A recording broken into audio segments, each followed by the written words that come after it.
예, 언제나처럼 오늘 하루에 있었던 정치 뉴스 여러분들께 말씀드리고 함께 생각해보는 뉴스 인앤아웃으로 신율의 뉴스 정면 승부 시작할 텐데요. 오늘도 정말 아주 총선날 이 투표날 개표방송 아주 혁혁한 공을 세웠죠. 이우영 아나운서와 함께하겠습니다. 안녕하세요. 요게. 안녕하세요. 요정 이우영입니다. 예. 내가 퀴즈 하나 낼게요. 아니요. 지금 출마했던 사람들 있죠. 예? 네. 뭐 당선이 됐든 낙선이 됐든 그 사람들 뭐 할까요? 지금 이제 저녁 드시겠죠? 원래 저녁에 이렇게 일찍 먹어요, 요괴들은? 아니요. 예? 요괴들은 밤늦게 먹어야 되는 거 아닌가? 뉴스 정면 승부를 듣고 있겠죠. 아, 그렇구나. 네. 지금 다 자고 있습니다. 당선이 된 어디 사람이나 유럽을 낙선된 가셨나요? 사람 진짜 자고 있다니까요.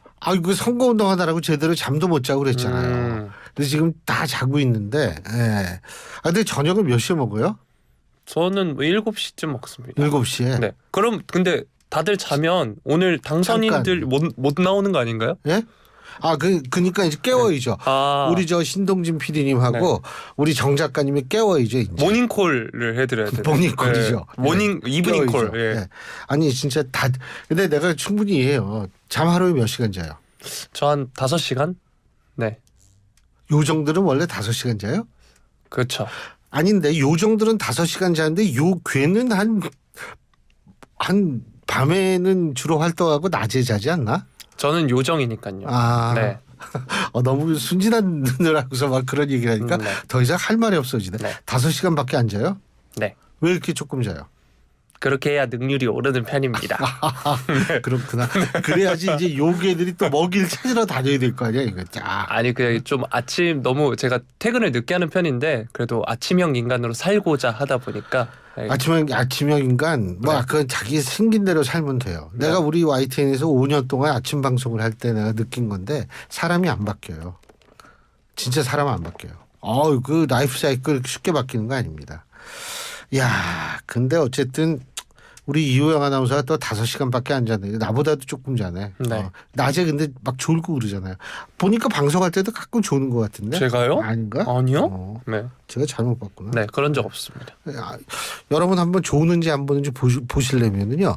유튜브 들어가셔서 YTN 라디오 구독해 주시고요. 신율의 뉴스 정면 승부 좋아요와 댓글 남겨주시면 이우영 아나운서가 조는지 안 조는지를 잘 보실 수가 있습니다. 그리고 만약에 졸았다라는 걸 보시면 우물정 0945 샵 0945 문자를 곧바로 보내주시면 제가 당장 이우영 아나운서를 어떻게 조치하도록 하겠습니다. 짧은 문자 50원, 긴 문자 100원의 유료 문자임을 말씀을 드립니다. 제가 혹시나 졸게 되면 안 졸게 하는 방법이 딱 하나 있습니다. 뭐요? 제게 커피를 사주시면 됩니다. 거기 있네. 네. 이제 앞으로요. 앞으로? 알겠어요. 네. 예. 자, 그럼 오늘 어떤 얘기부터 해볼까요?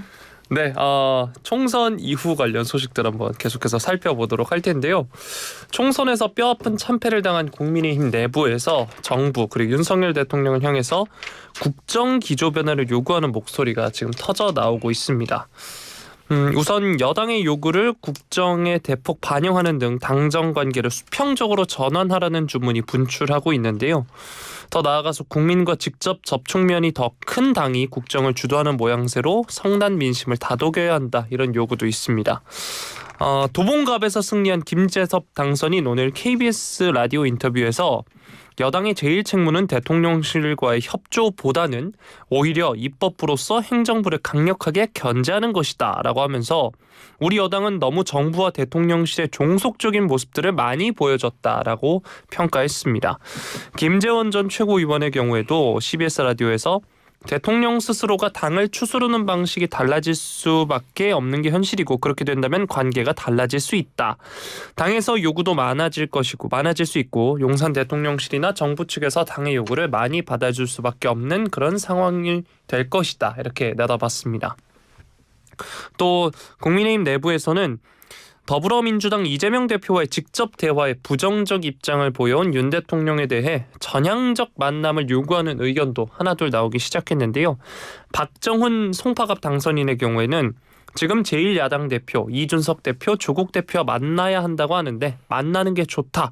대화하지 않으면 대통령은 대화를 거부하는 프레임에 갇히게 된다. 이렇게 이야기했고요. 김재섭 당선인 역시 선택의 문제가 아니라 당위의 문제다. 이렇게 말을 했습니다. 국민의 미래 조배숙 비례대표 당선인은 BBS 라디오를 통해서 이번 결과에 대해 상당히 무겁게 받아들이고 있다라고 이야기를 했고요. 회담에 대해서도 민심을 확인했으니 가능성은 다 열어두고 검토하지 않을까 생각한다 이렇게 말을 했습니다. 대통령실 전면 쇄신을 비롯한 여권 인적 쇄신이 시급하다는 지적도 많이 나오고 있는데요. 안철수 당선인의 경우에는 대통령실 3실장인 비서실장, 안보실장, 정책실장의 일괄 사의를 요구하는 한편 한덕수 총리의 사퇴에 더해서 필요하다면 내각의 다른 장관들도 함께 물러나야 한다 이렇게 말하기도 했습니다. 네, 총선 참패 이후 여당 내부에서 대통령실을 향한 국정기조 변화 목소리가 분출을 하고 있습니다. 이 소식 뉴스인 부탁드리겠습니다. 예, 뭐 당선인들 입장에서 볼 때는 그런 얘기가 나올 수는 있겠죠. 그런데 전 이런 거를 좀 지적하고 싶습니다. 뭐냐면 지금 윤석열 정부는 3년이 남았어요. 예, 그죠? 근데 이 사람들 당선된 사람들 이 사람들 임기는 더 많이 남았어요. 근데 이 사람들 맨날 뭐 가지고 떠들고 다녔죠? 국민하고 국가 어쩌고 떠들고 다녔지 않습니까? 그렇다면 앞으로 남은 3년 여야를 떠나서 윤석열 정부가 나름대로 성공적으로 이 좀 뭔가 굴러가야 된다라고 생각하는 것이 당연합니다. 그런데 일단 저는 비판도 있을 수 있다고 봅니다. 하지만 그게 너무 지나쳤을 때에는 사실은 이 대한민국이라는 어떤 그러한 것이 앞으로 나아가는 데 있어서 긍정적인 영향을 미칠 것인가 이런 부분을 생각해야 된다라고 생각해요. 특히 저는 한덕수 국무총리 사태에 원래 반대한다라고 제가 YTN TV에 나가서도 얘기를 했었고요. 이 한덕수 총리라든지 내각 많이 나가라. 그거 청문회 책임질 수 있어요? 이게 청문회 해가지고 사실 국무총리 같은 경우는 인준 대상인데 그거 시간 끌어가지고 대통령은 지금 이 선거에 져가지고 온갖 비판에 시달리고 있고 국무총리는 공석이고 이러면 대한민국이 어떻게 될까요? 저는요 이게 모든 걸 좀 단계적으로 장기적으로 문제의식이 있으면 장기적으로 접근해야지 이걸 모든 걸 한꺼번에 이렇게 얘기를 하는 거는 그렇게 책임 있는 자세 바람직한 자세는 아니라고 생각합니다. 저는 개인적으로 그런 생각은 해요. 대통령이 좀 그 소통을 잘하는 모습을 보여줄 필요가 있죠. PI가 필요한 거예요. 프레지던트 아이덴티티. 근데 PI가 필요한데 이 PI라는 것을 위해서 우리가 해야 될 거는 일단 저는 첫 번째 야당 대표 만나는 거 물론 그것도 중요할 수는 있겠지만 먼저 기자회견을 좀 정기적으로 한다라든지 아니면 과거처럼 도어 스태핑을 한다든지 이런 자세가 저는 필요할 거라고 생각을 해요. 저는 물론 그렇게 생각하지 않을 거예요. 저는 그렇게 믿고 있습니다. 지금 여당 당선인들 자신들의 정치적 미래만을 생각하지는 않을 거라고 저는 굳건히 믿고 있는데 혹시 그럴까라는 의구심을 주는 것들도 그다지 바람직하지는 않다라는 점을 말씀드리고 싶고요. 그렇다고 해서 제가 뭐 당정 관계가 수직적으로 용산에서 얘기한 대로 짝짝 움직여야 된다 이런 생각 이런 얘기를 하는 것은 아니에요. 그런데 비판하는 건 좋지만 비판은 책임이 있어야 한다라는 거고요. 정부나 국가나 대통령을 비판하는 데 있어서 자신이 조금이라도 튀려고 이런 식으로 얘기를 한다면 그것은 더더욱 안 되겠죠. 물론 저는 그런 사람은 없다고 믿고 있습니다. 어쨌든 앞으로 이렇게 비판하시는 분들 잘할 거라고 믿고 있고 제가 계속 한번 지켜보겠습니다. 예. 네, 다음 소식 살펴보도록 하겠습니다. 윤 대통령이 이르면 다음 주 초에 총선 관련 입장을 발표할 것이다 이런 소식이 나오고 있는데요. 대통령실 관계자가 오늘 언론과의 통화에서 역대 대통령이 이러한 사안이 벌어졌을 때 어떤 형식으로든 입장을 표명했다. 일단 내용이 정리가 되고 나서 할 것으로 생각한다. 이렇게 말을 했습니다. 사안의 중대성을 고려할 때 총선 이후 국정운영 방식에 대해 신중하고 구체적으로 가다듬어서 정제된 입장을 발표하겠다 이런 건데요. 어제 사실 총선 결과에 대한 첫 공식 입장을 표명하긴 했습니다. 하지만 총선 직후인 만큼 전원 형식의 짧은 메시지만 담겼는데요. 이관섭 비서실장을 통해 전한 입장은 총선에 나타난 국민의 뜻을 겸허히 받들어서 국정을 쇄신하고 경제와 민생 안정을 위해 최선을 다하겠다라고 이야기했습니다. 이에 따라서 이번 주말 동안 입장문에 담을 내용을 검토한 후에 이에 맞는 형식도 검토할 것으로 전해지고 있는데요. 이번에 발표하게 될 국정쇄신 내용에는 민심을 더욱 경청하고 소통을 강화하는 게 골자가 될 것으로 지금 예상이 되고 있습니다. 입장 발표는 그동안 하지 않았던 방식으로 하지 않겠느냐 이렇게 또 다른 대통령실 관계자가 이야기하기도 했는데요. 특히 윤 대통령의 일방 소통에 대한 지적은 꾸준히 제기가 됐습니다. 그렇기 때문에 기자회견도 검토 중인 것으로 지금 알려지고 있고요. 지난 2022년 8월 17일 취임 100일 기자회견을 진행한 후에 기자회견을 진행하지 않았고요. 2023년과 2024년에는 각각 조선일보와 인터뷰 또 KBS와 대담 형태로 신년 회견을 대신한 바 있습니다. 역대 대통령이 직접 나섰던 대국민 담화 방식도 거론이 되고 있는데 다만 지난 1일 의료계 사태와 관련해 이미 윤 대통령이 직접 담화를 발표했다는 게 부담이라고 합니다. 이 밖에 국무회의를 포함한 다른 형태의 회의를 공개함으로써 대통령의 육성이나 입장을 전달하는 방식도 거론되는 것으로 지금 전해지고 있는데요. 또 인적 쇄신과 조직 개편에 관한 구상도 병행 중인 것으로 지금 알려지고 있습니다. 일단 한덕수 총리와 대통령실장, 수석 비서관급 일괄 사의를 표명한 만큼 조만간 재가 여부를 결정할 것으로 보이고 있고요.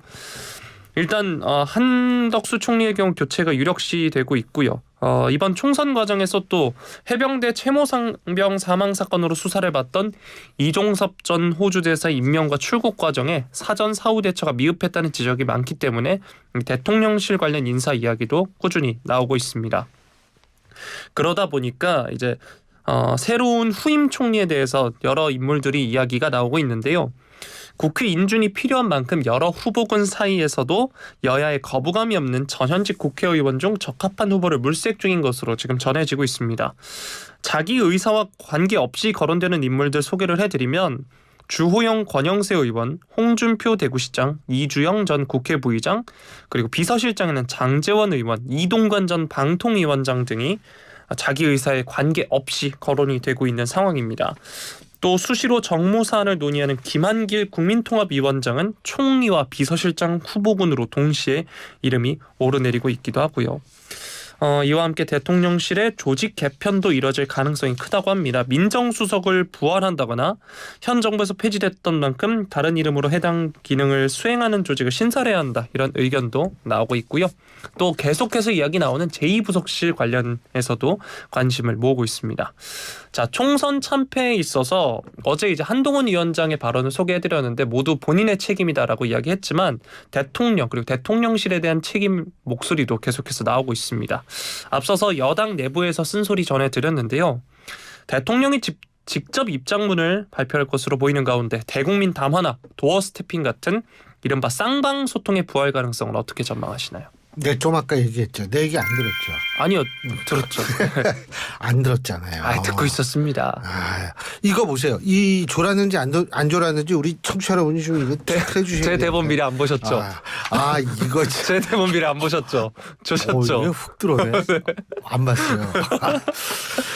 근데 뭐 저는 대통령실에 대한 책임은 굉장히 크다고 봅니다. 저는 근데 이게 이종섭 이분 문제도 문제지만 대파 문제 있잖아요. 이 대파 문제가 왜 그런 식으로 대통령실이 대응을 했는지 도저히 이해가 안 돼요. 이게 작은 문제 같지만 이거 굉장히 큰 문제였거든요. 근데 그거를 제가 어떤 기자한테 들었는데 대통령실에 대응했다 이거예요. 뭐냐면 대통령실 홈페이지 가면 바로 잡습니다. 뭐 이런 거 있잖아요. 저도 대통령실 홈페이지 한 번도 들어가 본 적이 없는데 거기에 그거 올려놨다고 그거 일 끝났다고 얘기하면 곤란하죠. 제가 볼 때는 그거는 언론에 적극적으로 나와서 사실 얘기했었어야 돼요. 이미 다 지나간 걸 뭐합니까?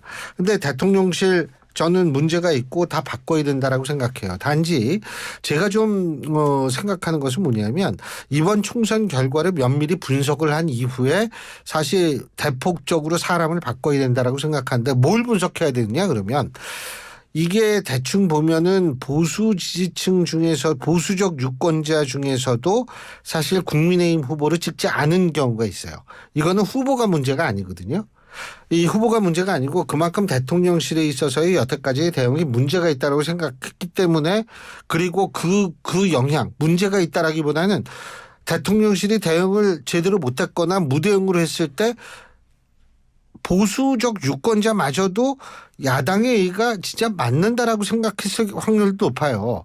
그렇기 때문에 제가 여기서 지금 이 말씀드리는 건 뭐냐면 일단은 보수적 지지층을 다시 끌어들이는 일부터 시작해야 될지도 몰라요. 그렇다면 가장 보수 지지층에 어필할 수 있는 사람이 사람을 위주로 인선을 해야 될지도 몰라요. 예? 그래서 제가 볼 땐 여러분 다 거론되는 분들 다 훌륭한 분들이지만, 제가 생각할 때는 일단 그것을 좀 분석을 해서 어디에서 이게 둑이 터졌는가를 먼저 좀 알 필요가 있지 않을까라는 생각이 들고요. 그리고 제가 아까도 말씀을 드렸습니다만 이 소통, 그러니까 누가 그러죠? 나의 아저씨처럼 이 얘기를 들어주는 사람이 중요하다. 맞습니다. 얘기를 들어주고 같이 생각해 준다라는 느낌을 사실 줄 필요가 있어요, 대통령은. 근데 그럴 방식은 뭐냐? 기자회견이나 도어스태핑이나 이런 거지. 사실은 그 대담하고 이런 거는 사람들이 보지도 않고 거기에서 그렇게 크게 의미를 두지도 않거든요. 그러니까 그런 것들도 아울러 함께 해야죠.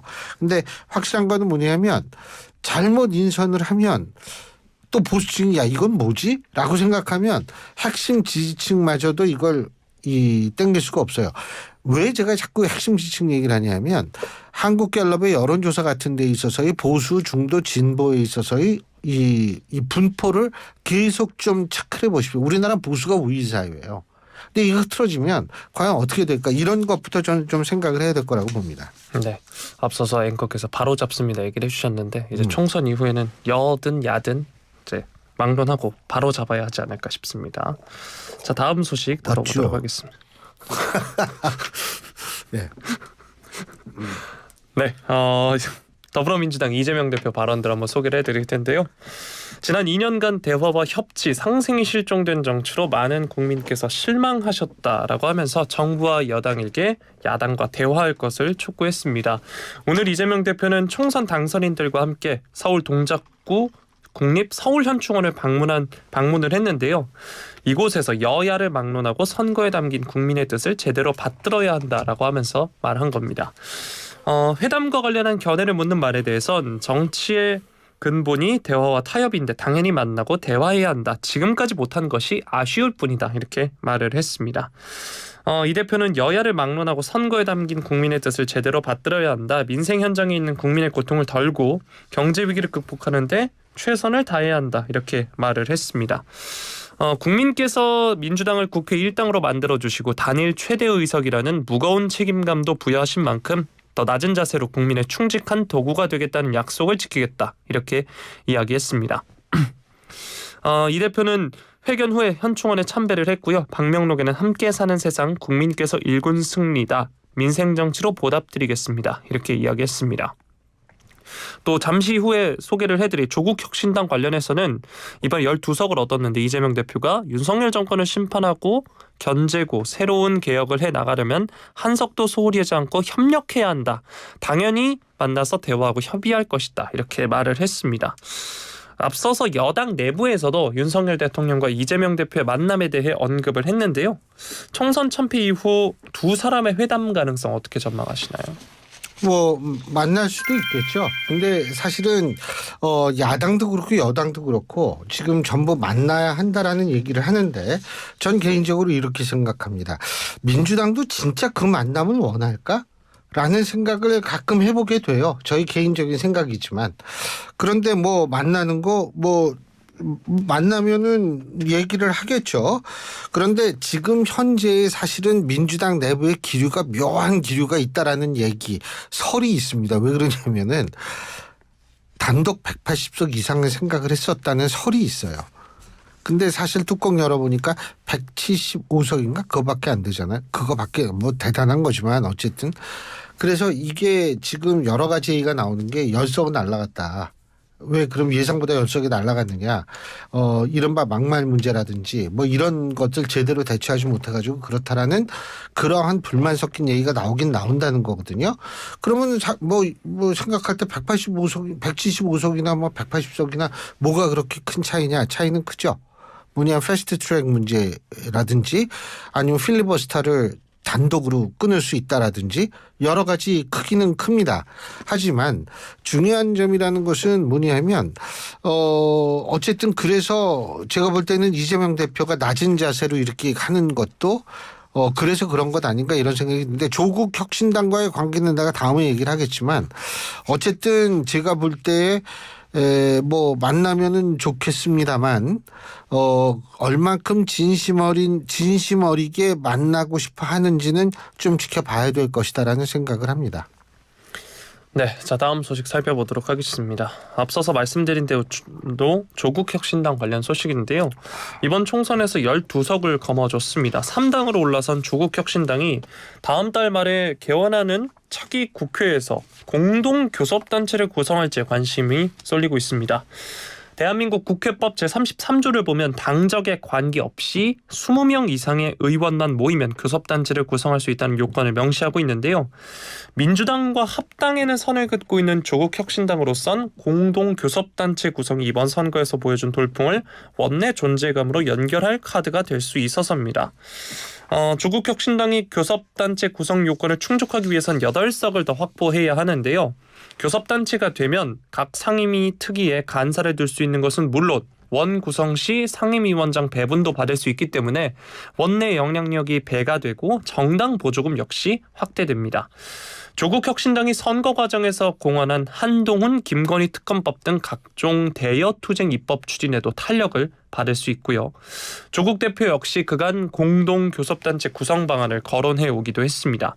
과거 정의당과 민주평화당이 한 방식으로 공동 교섭단체를 만들 수 있을 것이다 라고 하면서 당의 독자성을 유지하면서 원내 교섭력을 강화할 수 있는 방식이 있다라고 한 바 있습니다.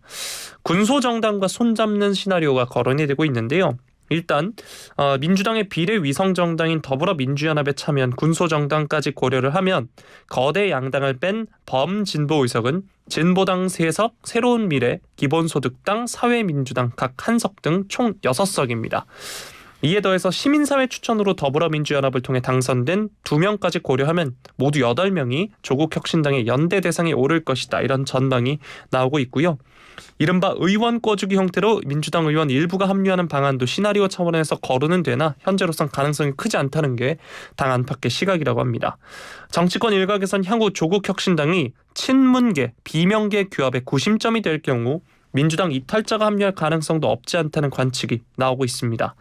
또 교섭단체 구성에 당장 실패해도 민주당과 협력을 통해서 189석의 범진보 좌파 의석을 앞세워서 국회법을 개정, 교섭단체 구성 요건을 완화하면 교섭단체가 될 수도 있다. 이런 이야기도 나오고 있습니다.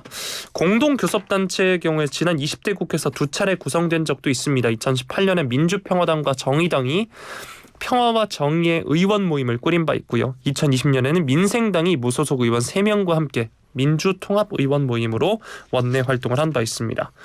자, 조국 혁신당이 민주당과 별도로 원내 교섭단체를 구성을 한다면 그만큼 원내 영향력이 상당해질 텐데요. 이 소식 뉴스인 부탁드리겠습니다. 자, 일단은 그 원내 교섭단체 구성 기준을 10석으로 낮추자는 얘기가 나온 것은 사실이에요. 민주당이 마음 먹으면 할 수 있습니다. 그런데 민주당이 그 마음을 먹을 것인가가 굉장히 궁금하시죠? 저도 궁금한데 저 개인적으로는 안 할 거라고 봅니다. 왜 그러냐면 이재명 대표의 입장에서 볼 때 조국 혁신당 뒤에는 친문이 있다라고 생각할 가능성이 높거든요. 친문 그룹이. 그런데 사실 이재명 대표 입장에서 볼 땐 친문 그룹에 대해서 좋은 인상을 가질 수가 없어요. 뭐 옛날 과거의 기억, 자신이 아주 처절한 비주류였을 때 당시에 당시 주류였던 친문들한테 자신이 당했던 기억이 있을 거고, 당장 이번에 그 총선 당시에도 문재인 전 대통령이 유세 다니고 그랬잖아요. 근데 그 지역 대부분이 다 떨어졌어요. 예? 그런데 그게 왜 떨어졌느냐? 문재인 전 대통령이 등장 때문이라는 분석도 있어요. 그 분석에 제가 찬성한다, 찬성하지 않는다 떠나가지고, 그럼 이재명 대표 입장에서 볼 땐 여러 가지로 참 좀 섭섭하거나 상당히 좀 애끓는 감정을 가질 수가 있거든요.